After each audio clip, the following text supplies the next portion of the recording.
நமஸ்காரம். ஸ்ரீ கிருஷ்ணாய நமஹா. நீங்கள் சிவபெருமான் கோவிலுக்கு போயிருந்தாலும் சரி, இல்லை பெருமாள் கோவிலுக்கு போயிருந்தாலும் சரி, நீங்கள் நேராக போய் சுவாமி முன்னாடி நின்றீங்கன்னா பட்டர் சுவாமி வந்து கொஞ்சம் நகர்ந்துக்கிறீளா, சைடில் நிற்கிறீளா அப்படின்னா, அது ஏன்னா சிவபெருமான் முன்னாடி வாசல்ல காத்துன்னு இருக்கிறது நந்தி. அதே மாதிரி பெருமாள் கோவிலில் வாசல்ல காத்துன்னு இருக்கிறது கருடாழ்வான்.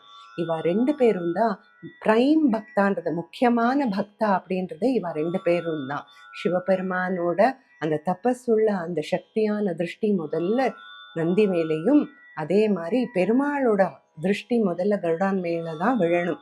அதுக்கப்புறம் தான் நம்மள மாதிரி இருக்கிற ஜீவாத்மா மேல.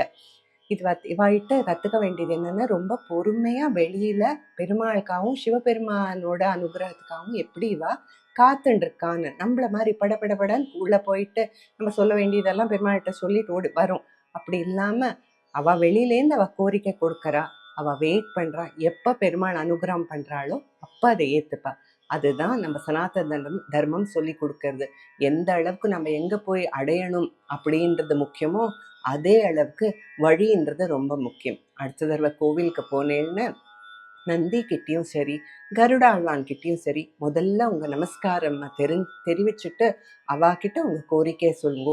அவளோட அனுகிரகத்தோட போய் இது பெருமாள்கிட்டையும் சிவபெருமான்கிட்டையும் சேரும். அடியேன்.